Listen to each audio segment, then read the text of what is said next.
I'm Mrs. Legg, and I teach geometry at Spring Woods High School. Welcome to my classroom. If you're in my class, you'll be receiving lecture material through videos. So I really like the idea of using videos to teach my class, because if you ever need to pause the video to take down notes or a question you have, you can do that. Also, if you didn't understand a certain part of a video, you could rewind it and replay as many times as you need to understand the material.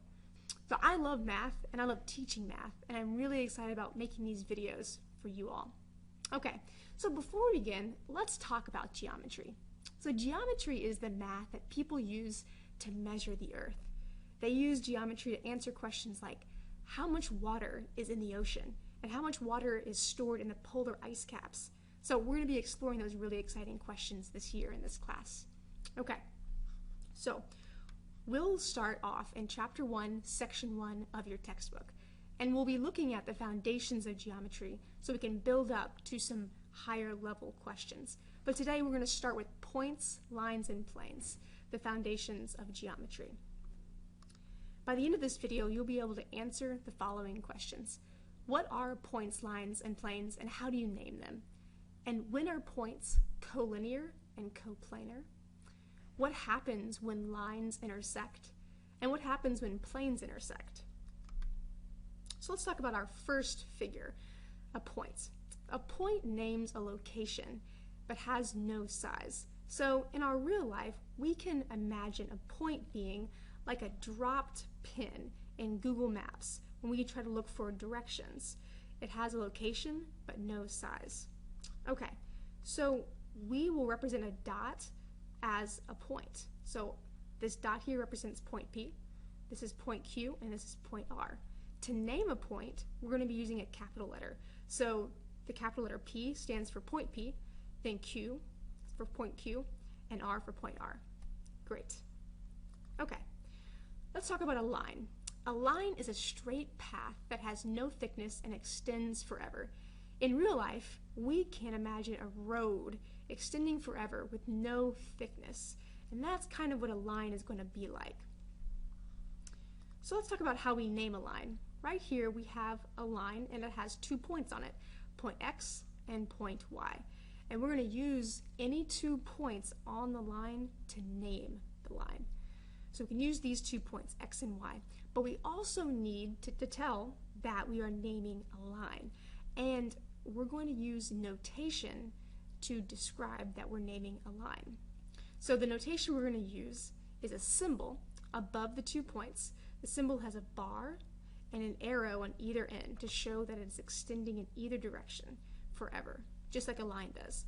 So I can name a line by saying point line X, Y, or line Y, X. It doesn't matter. I can name the line in either direction.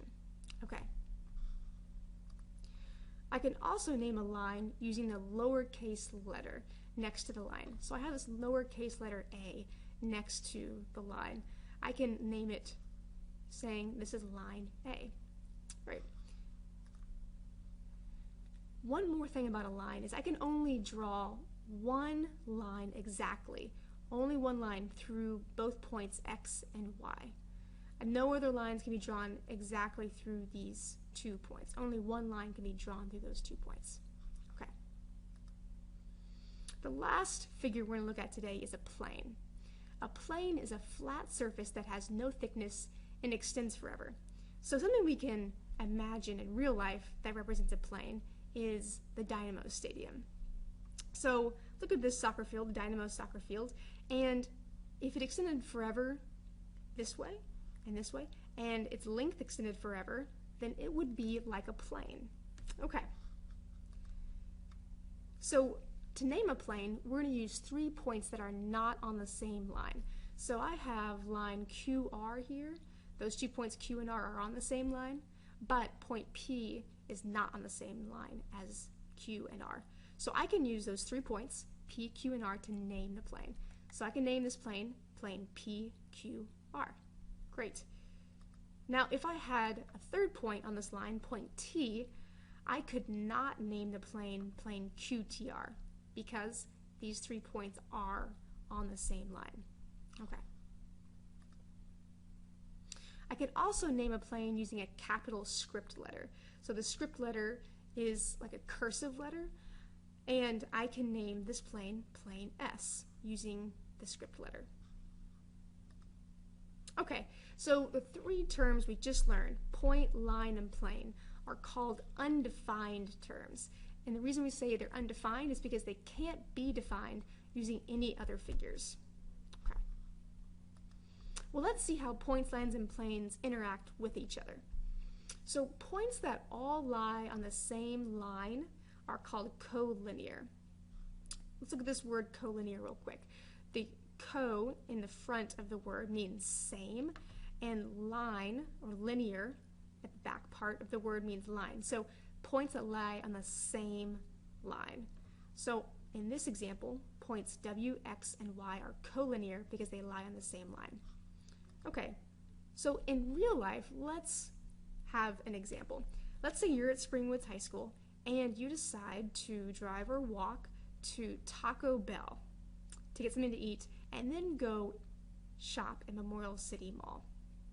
Well, all 3 of these locations, Springwoods, Taco Bell, and Memorial City Mall, are located on Gessner. And I can represent Gessner as a line. And Springwoods as point A, Taco Bell as point C, and Memorial City Mall as point B. So all 3 of those locations, or points A, C, and B, are collinear because they all lie on the same line. Or these locations all lie on Gessner. Okay. Well, what about a point that doesn't lie on the same line as the other points? Well, this point, in this case point Z, is considered non-collinear. Let's look at that word real quick. Non means not, and then the collinear at the end, we just learned, was same line. So point Z is not on the same line with points W, X, and Y because it does not lie on the same line. Great. An example of this is in our previous example, instead of going to Taco Bell from Springwoods, you went to Freebird's Burritos instead. Well, Freebird's isn't located on Gessner.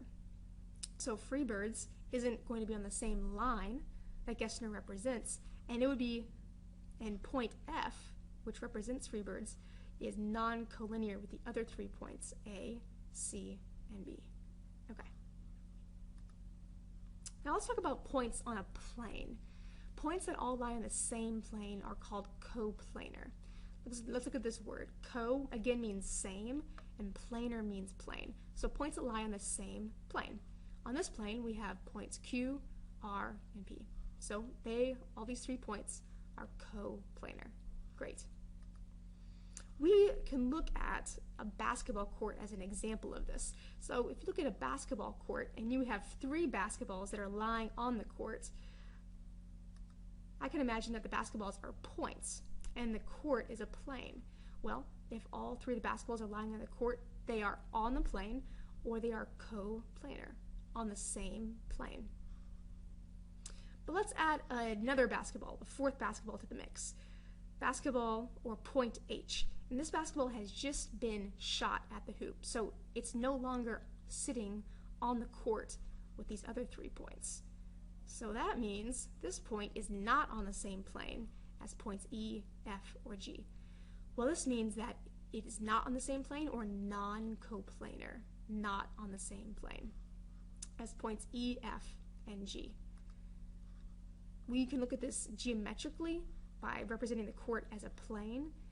These 3 points are coplanar, and point H is not on the plane or it's non-coplanar with points E, F, and G. Great job, guys. The last thing we're going to look at today is intersections of lines and of planes. Okay, so let's look at what an intersection is.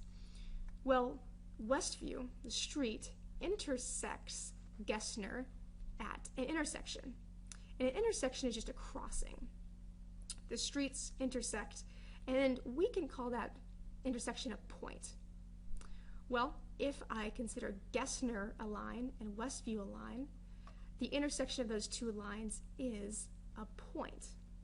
Okay, so I can show this with 2 actual lines, line AB and line BC. And when they intersect or when they cross each other, they cross at a point. Okay, so the intersection of line AB and line BC, see how I'm using the notation bar and the two arrows going either direction? Their intersection is point B, where the two lines cross. Fantastic. And then lastly, when two planes intersect, I get a line. So I have plane A, the red plane, and plane B, this pink plane, and where they intersect, where they meet each other, is a line because both planes keep going on forever. And so their meeting place, their intersection, has to go on forever as well in a line. So the particular line they intersect at is line CD. Great job, guys. Okay, so in review, you've learned the undefined terms, point, line, and plane, and their definitions, how to name each of these terms, and what they look like in a diagram. You've also learned what makes points collinear and coplanar, and you've learned what happens when lines intersect and planes intersect. Great work today, guys.